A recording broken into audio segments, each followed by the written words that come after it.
Welcome back to the Sons of Grimnir channel. We are doing another reaction, another review to a Man United fixture. This time it was AC Milan at the San Siro in the Europa League. Luckily we came out trumps. We won 1-0 after the first leg was 1-1. Overall it was a good performance. A bit scrappy the first half, but we did come through and we'll go into more detail in a minute. Hit the like button and get involved in the comments below. If you think Granada, because I am recording this the day after, if you think Granada was a good draw for us, we did allow ourselves to think we don't really care about this competition. But throughout the game, you got a little bit more nervous, you got a little bit more excited when we were getting closer and closer at the 90 minutes. We come out trumps, we won 1-0, we are through against a good AC Milan team. They are second in Serie A at the moment, so they are a decent team. And obviously they've got Zlatan up front who came on for last half hour. But it's all good. It is all good. We are through to the next round. As I said, we've got Granada. Let's get into the video. The first thing I want to obviously speak about is the match stats, the key statistics. So, as you can see on the screen at the moment, they edged possession, but I don't think that was the full story. I think we had a lot of really good chances. They did go through on goal a couple of times, but they didn't quite have the final product to do anything with it. The possession they had was a lot in their own third, really. I don't think it was a true reflection on what the game went like and what the game was like to watch. I never felt uncomfortable. I never felt awkward watching, knowing that they're going to score or thinking that they're going to score. The total shots, 10 to 13.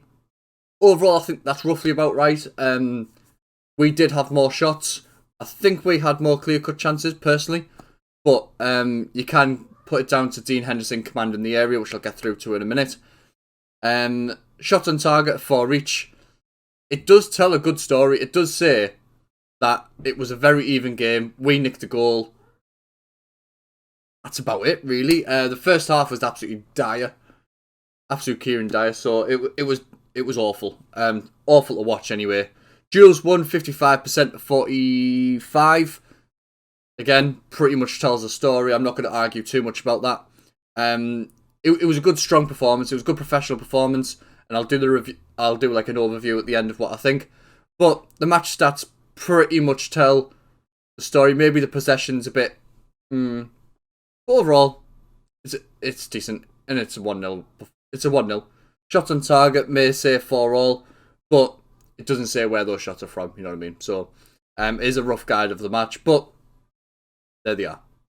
So this is the main part. This is who personally I think was man of the match. He was only on for 45 minutes. He came on at half-time for Marcus Rashford, but POGBA. Wow. This is basically the difference between all of our past 5-0-0s, or whatever it's been, to winning the game 1-0. He was astronomical to our win. He was a leader. He brought the ball out forward. He dribbled it. He passed it. He dictated the play. He was strong. He held the ball up. Everything that you want in Paul Pogba, everything that we've been waiting for as a Man United fan in Paul Pogba, he delivered tonight. Or last night, rather. I was absolutely super impressed with Paul Pogba, considering he's been out for, 6 weeks now? He came back with a vengeance. He came back to prove a point. He came back to prove his doubt was wrong, which I think he did today. He got the goal, obviously. It was a good finish. He kept his composure. It was a good finish in the roof of the net. His dummy before he shot even sent me the wrong way. It was a really good performance by Pogba. Only on for 45 minutes. It bodes well for the weekend when we've got a tough Leicester game in the FA Cup. We are looking to get trophies this season, so it is a performance that we need from him. It is form that we need from him. So overall, Paul Pogba was absolutely outstanding. He was my man of the match today. He only played 45 minutes. But I think he got a 9 out of 10 today. A 9 out of 10 for a very, very, very good Paul Pogba. And the one that we've been waiting for. Well, Pogs. I could say this about our 2 centre-backs, but I'm going to go for Victor Lindelof. Victor Lindelof was absolutely colossal today. He did everything right. He dealt with, I can't remember the lad up front before Zlatan. I can't remember his name.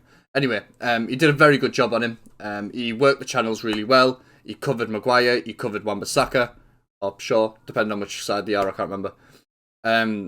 He worked the channels, he won the aerial challenges. He even dropped onto Zlatan for a bit when Zlatan was on and was beating him in the air. So I think Lindelof grew in confidence throughout the game. I think his form is absolutely terrific. The clean sheets go on.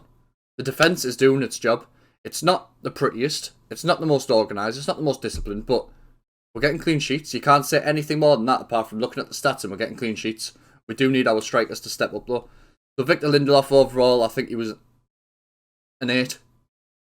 A rating of 8. I thought he was really good, really impressive.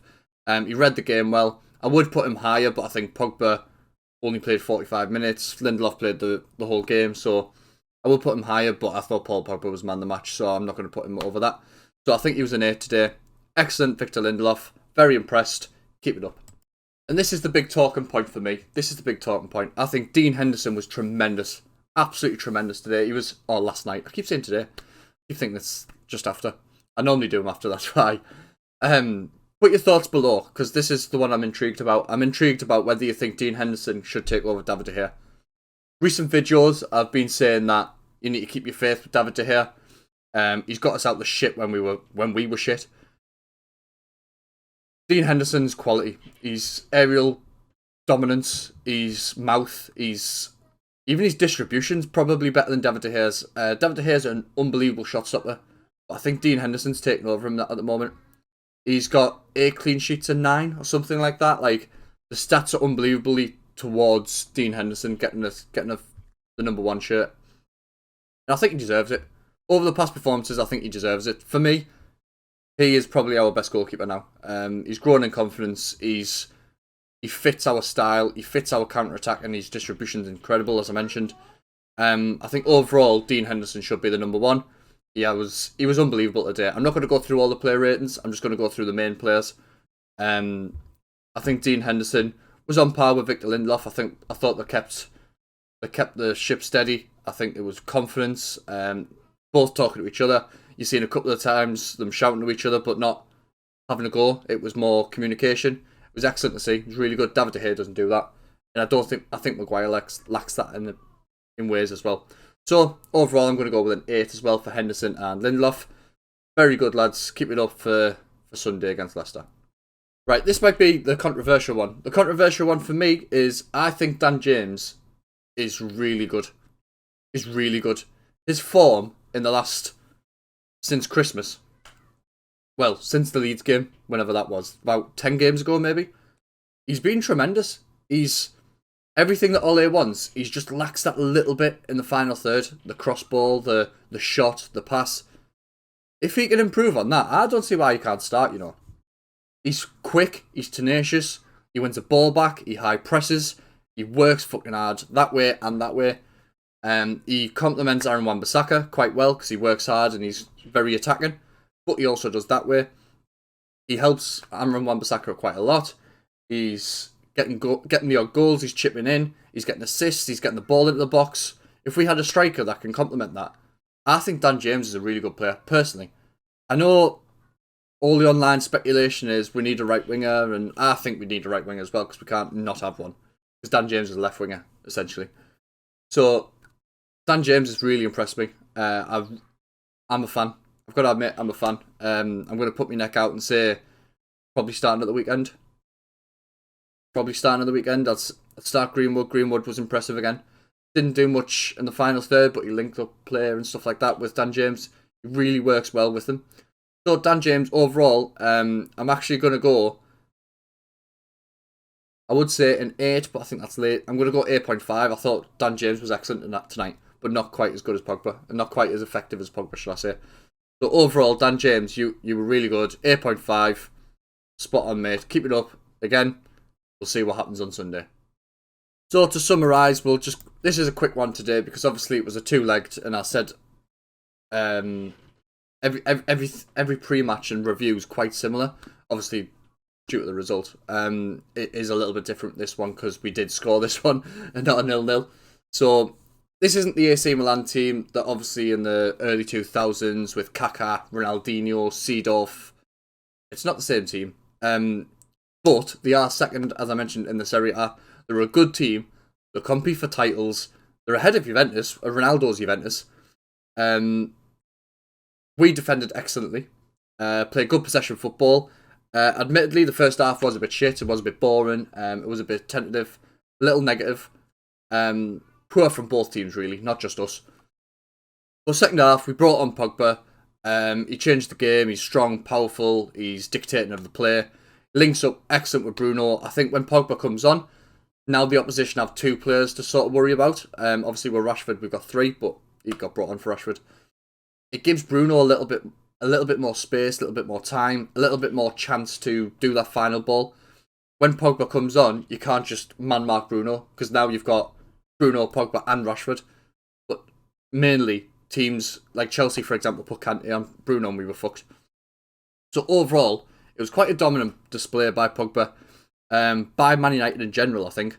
A good professional, important performance for Ole. I think I wasn't expecting us to turn up like that and play like that.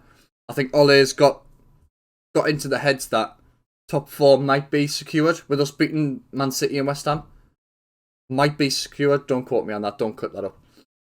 But I think top 4 is 80%, 80% with the results around us and stuff like that. I think top 4 might be secured 80% anyway. And I think Ole is thinking, I can get a trophy here. I can get a trophy. We can beat Leicester on Sunday. We've just beat AC Milan. Maybe Ajax, maybe the next best team in Europa. Maybe Arsenal, because we struggle against Arsenal in recent times.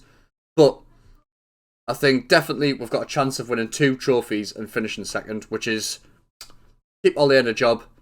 Long live Ole. And hopefully we'll bring silverware back to Old Trafford. Come on, lads. Great result. Bring on Granada. Bring on Leicester at the weekend. Up the Reds. In a bit.